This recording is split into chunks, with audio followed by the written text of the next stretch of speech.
नमस्कार, ये आकाशवाणी पटना है। अब आप अंशु अवस्थी से प्रादेशिक समाचार सुनिए। सबसे पहले मुख्य समाचार। सीतामढ़ी के एक मरीज की आज कोरोना संक्रमण के कारण मौत, इसके साथ ही संक्रमण से मरने वालों की संख्या बढ़कर 4 हुई। प्रदेश में कोरोना संक्रमण के मामलों की संख्या बढ़कर 481 हुई। अब तक 107 मरीजों को स्वस्थ होने के बाद अस्पताल से मिली छुट्टी।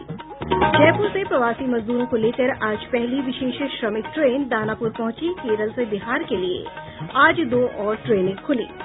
और केंद्र सरकार ने प्रधानमंत्री जनधन योजना की महिला लाभार्थियों के खाते में 500 रुपये की दूसरी किस्त बैंकों को जारी की। अब समाचार विस्तार से।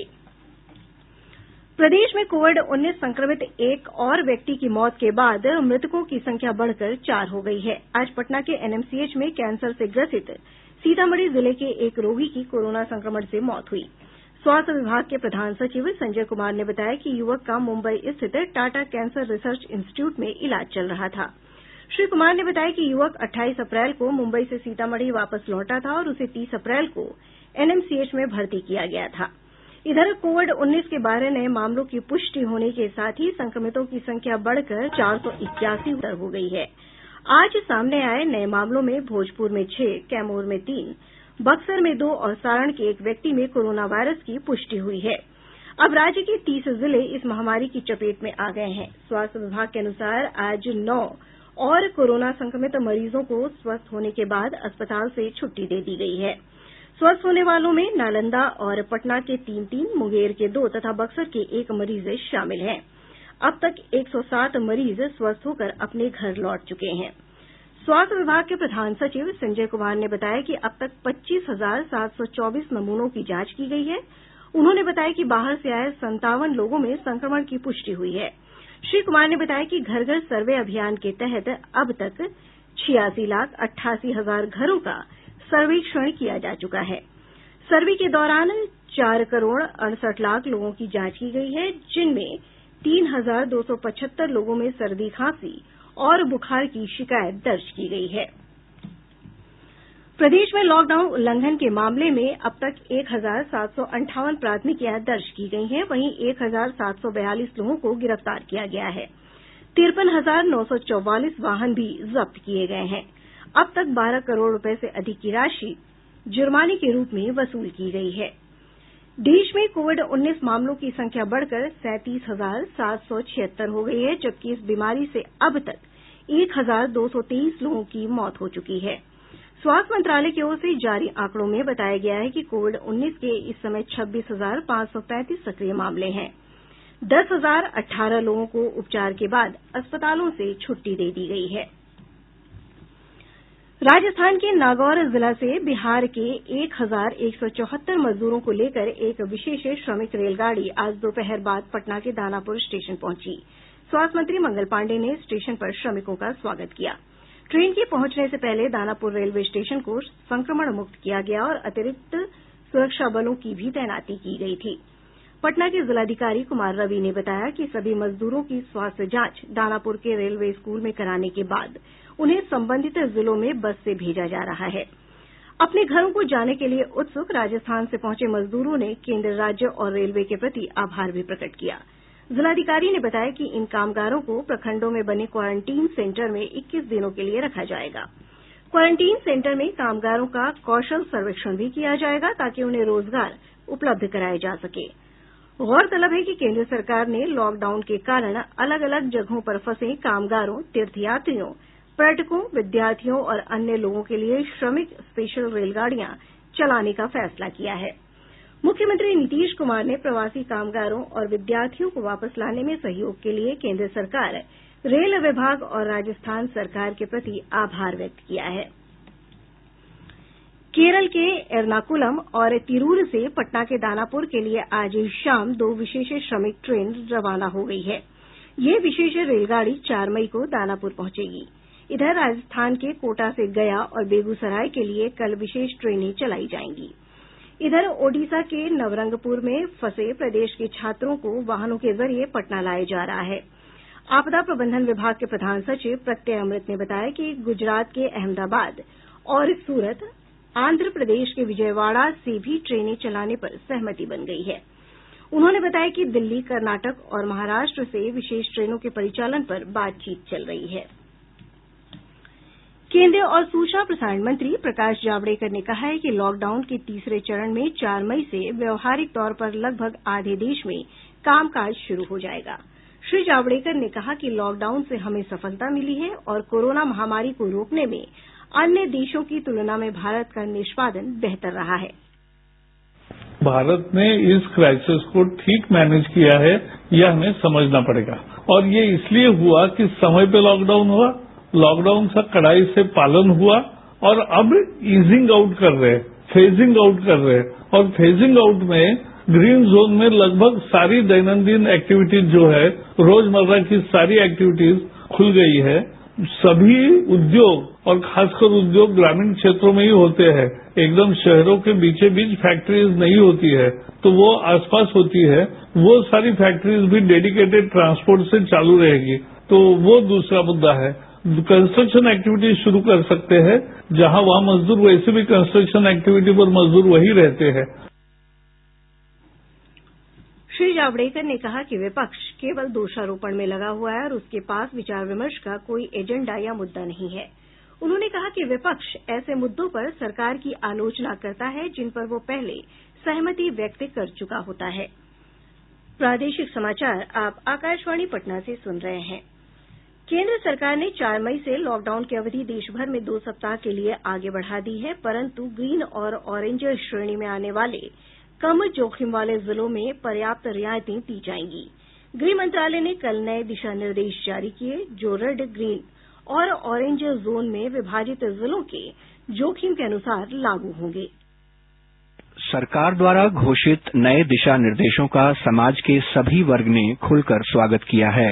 नए दिशा निर्देशों में कुछ गतिविधियों को समान रूप से प्रतिबंधित रखा गया है। हवाई, रेल, मेट्रो और सड़क मार्ग से अंतर्राज्यीय आवाजाही पर प्रतिबंध जारी रहेगा। सभी स्कूल, कॉलेज और शैक्षणिक संस्थान बंद रहेंगे। वहीं ऑनलाइन और दूरस्थ शिक्षा को बरकरार रखा गया है। Restaurant, cinema hall, shopping mall, gym, theatre, bar और ऑडिटोरियम पहले की तरह ही बंद रहेंगे। सामाजिक, राजनीतिक, सांस्कृतिक, धार्मिक, मनोरंजन और अकादमिक समारोहों पर प्रतिबंध जारी रहेंगे। धार्मिक स्थल और किसी भी प्रकार के धार्मिक आयोजनों पर भी पूरी तरह से प्रतिबंध बरकरार रखा गया है। रेड जोन में व्यक्तियों और वाहनों के परिचालन की अनुमति मात्र कुछ ही अनिवार्य गतिविधियों के लिए दी गई है। रेड जोन में टैक्सी और कैब एग्रीगेटर्स, साइकिल रिक्शा और ऑटो रिक्शा, नाई की दुकानें, स्पा और सैलून पर प्रतिबंध अब भी जारी रहेगा। हालांकि बाजारों और बाजार परिसरों में आवश्यक सामान बेचने वाली दुकानों को अनुमति प्रदान की गई है। आस पड़ोस और बाजार परिसरों के अलावा और आवासीय परिसरों की सभी दुकानों को खोलने के भी आदेश दिए जा चुके हैं। ग्रामीण क्षेत्रों में मॉल को छोड़कर सभी दुकानों को खोलने की अनुमति दी गई है। ऑरेंज जोन में रेड जोन की गतिविधियों के अलावा टैक्सी और कैब एग्रीगेटर्स को एक चालक और 2 यात्री के साथ परिचालन की अनुमति है। सुपर्णा सैकिया के साथ आनंद चतुर्वेदी, आकाशवाणी समाचार। बिहार के 5 जिलों को रेड जोन, 30 को ऑरेंज जोन और 13 को ग्रीन जोन में रखा गया है। मुंगेर, पटना, रोहतास, बक्सर और गया जिले रेड जोन में शामिल हैं। नालंदा, कैमूर, सिवान, गोपालगंज, भोजपुर, बेगूसराय, औरंगाबाद, मधुबनी, पूर्वी चंपारण, भागलपुर, अरवल, सारण, नवादा, लखीसराय, बांका, वैशाली, दरभंगा, जहानाबाद, मधेपुरा और पूर्णिया ऑरेंज जोन में शामिल जिले हैं। इनके अलावा शेष 13 जिले ग्रीन जोन में हैं। स्वास्थ्य मंत्रालय ने रेड जोन से ग्रीन जोन में जिलों को रखने के मानक बदले हैं। केंद्रीय स्वास्थ्य सचिव प्रीति सूदन ने बताया कि अब तक संक्रमण से मुक्त या पिछले 21 दिनों में संक्रमण का कोई मामला न होने पर किसी जिले को ग्रीन जोन माना जाएगा। उन्होंने बताया कि अभी देश भर के 130 जिलों को रेड जोन, 284 को ऑरेंज जोन और 319 को ग्रीन जोन में रखा गया है। स्वास्थ्य मंत्रालय के प्रवक्ता लव अग्रवाल ने बताया कि राज्य और जिला प्रशासन को रेड और ऑरेंज जोन वाले जिलों में दिशा निर्देशों के पूरी तरह पालन पर ध्यान देना चाहिए ताकि संक्रमण की श्रृंखला टूट सके। देश के विभिन्न जिलों को रेड, ऑरेंज और ग्रीन जोन में बांटा गया है। राज्य और जिला प्रशासन द्वारा कंसंट्रेटेड एफर्ट्स करते हुए यह इंश्योर करना है कि जिन भी जिलों में केस आए हैं, यानी कि रेड या ऑरेंज डिस्ट्रिक्ट, वहां पर इफेक्टिव और स्ट्रिंजेंट कंटेन मेजर्स के थ्रू चेन ऑफ ट्रांसमिशन को ब्रेक किया जाए। केसेज एंड कॉन्टैक्ट, यानी कि जितने भी केसेज आए हैं उनको और उनके कॉन्टैक्ट्स को मैप किया जाए। वह केसेज और उनके कॉन्टैक्ट, उनका ज्योग्राफिकल डिस्पर्शन क्या है, उसको एनालाइज किया जाए। कोरोना योद्धाओं के साथ सेना की एकजुटता प्रदर्शित करने के लिए रविवार को सशस्त्र सेनाएं कई गतिविधियां शुरू करेंगी। Chief of defence staff general Vipin Rawat ने बताया है कि भारतीय वायुसेना के लड़ाकू और मालवाहक विमान श्रीनगर से तिरुवनंतपुरम और डिब्रूगढ़ से कच्छ तक फ्लाई पास्ट करेंगे। सेना और नौसेना के हेलीकॉप्टर उन अस्पतालों पर फूलों की वर्षा करेंगे जिनमें कोविड रोगियों का उपचार चल रहा है। पुलिस कर्मियों के असाधारण और साहसिक कार्यों के प्रति आभार व्यक्त करने के लिए तीनों सेनाओं के अध्यक्ष पुलिस स्मारक पर माल्यार्पण करेंगे। प्रधानमंत्री नरेंद्र मोदी ने प्रमुख रक्षा अध्यक्ष जनरल विपिन रावत की घोषणाओं का स्वागत किया है। श्री मोदी ने एक ट्वीट में कहा कि भारतीय सशस्त्र बलों ने राष्ट्र को हमेशा सुरक्षित रखा है और वैश्विक आपदा के समय में भी वे लोगों की मदद कर रहे हैं।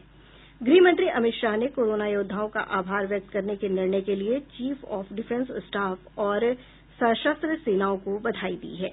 श्री शाह ने कहा कि सशस्त्र सेनाओं के इस निर्णय से हमारे चिकित्सकों, स्वास्थ्य और सफाई कर्मचारियों, सुरक्षा और मीडिया कर्मियों का विश्वास बढ़ेगा। केंद्रीय सूक्ष्म, लघु और मध्यम उद्योग मंत्री नितिन गडकरी ने कहा है कि केंद्र सरकार जल्दी ही एमएसएमई क्षेत्र के लिए राहत पैकेज की घोषणा कर सकती है। श्री गडकरी ने आज नई दिल्ली में कहा कि राहत पैकेज की सिफारिश मंत्रालय और प्रधानमंत्री को भेज दी गई है। इस पैकेज की घोषणा शीघ्र होने की संभावना है। केंद्र सरकार ने प्रधानमंत्री जनधन योजना की महिला लाभार्थियों के खाते में 500 रुपये की दूसरी किस्त बैंकों को जारी कर दी है। इस योजना के तहत हर महिला लाभार्थी को पिछले महीने से 500 रुपये की 3 किस्तें दी जानी है। पिछले महीने पहले सप्ताह में पहली किस्त के तौर पर लगभग 20 करोड़ महिला लाभार्थियों के खाते में राशि जमा कराई गई थी। नागर विमानन महानिदेशालय ने लॉकडाउन की विस्तारित अवधि को देखते हुए सभी नियमित घरेलू और अंतर्राष्ट्रीय यात्री उड़ानों पर जारी प्रतिबंध को 17 मई तक बढ़ा दिया है। महानिदेशालय ने कहा है कि इस फैसले में होने वाले किसी भी परिवर्तन की जानकारी लोगों को समय रहते दी जाएगी ताकि वे सेवाएं बहाल होने पर अपने टिकट बुक कर सकें। बिहार के लोगों ने केंद्र की तरफ से मिलने वाली विभिन्न सरकारी योजनाओं पर प्रसन्नता व्यक्त की है। मैं जगनारायण पांडे, किसान, ग्राम सराव, प्रखंड कोड़ीगोला, जिला रोहतास का निवासी हूँ। प्रधानमंत्री किसान सम्मान निधि योजना के तहत जो राशि आई है वह इस लॉकडाउन में काफी मददगार हो। के लिए प्रधानमंत्री जी को बहुत बहुत धन्यवाद। मेरा नाम फूलन देवी है, जम्मू जिला अगारा गांव को रहने वाले हैं। जनधन खाता पर 500 रुपया, उजाला खाता पर 850 रुपया और सभी परिवार को बढ़िया से खिला कर रहे हैं। प्रधानमंत्री को पौराणिक धारावाहिक श्री कृष्णा कल सुबह 9 बजे से दूरदर्शन के राष्ट्रीय चैनल पर प्रसारित किया जाएगा। सूचना और प्रसारण मंत्री प्रकाश जावड़ेकर ने एक ट्वीट में लोगों से भगवान कृष्ण की महिमा की कथा देखने की अपील की है।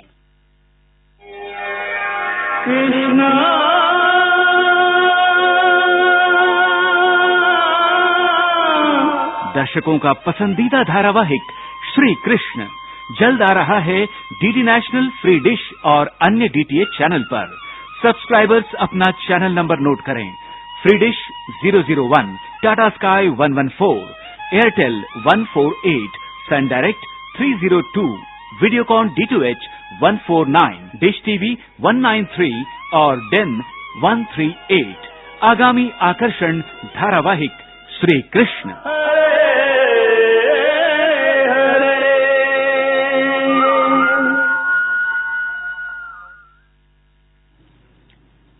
केंद्र सरकार ने इस रिपोर्ट को खारिज कर दिया है कि उसके कर्मचारियों को सुबह 9 बजे से शाम 7 बजे तक काम करना होगा। एक ट्वीट में पत्र सूचना कार्यालय ने इस खबर को गलत बताया है। पत्र सूचना कार्यालय ने स्पष्ट किया है कि सरकार ने ऐसा कोई निर्णय नहीं लिया है और न ही ऐसा कोई प्रस्ताव विचाराधीन है। और अब अंत में मुख्य समाचार एक बार फिर। सीतामढ़ी के एक मरीज की आज कोरोना संक्रमण के कारण मौत। इसके साथ ही संक्रमण से मरने वालों की संख्या बढ़कर 4 हुई। प्रदेश में कोरोना संक्रमण के मामलों की संख्या बढ़कर 481 हुई। अब तक 107 मरीजों को स्वस्थ होने के बाद अस्पताल से मिली छुट्टी। जयपुर से प्रवासी मजदूरों को लेकर आज पहली विशेष श्रमिक ट्रेन दानापुर पहुंची। केरल से बिहार के लिए आज 2 और ट्रेनें खुली। और केंद्र सरकार ने प्रधानमंत्री जनधन योजना की महिला लाभार्थियों के खाते में 500 रुपए की दूसरी किस्त बैंकों को जारी की। इसके साथ ही आकाशवाणी पटना से प्रसारित प्रादेशिक समाचार का ये अंक समाप्त हुआ। घर में रहिए, सुरक्षित रहिए और सुनते रहिए आकाशवाणी।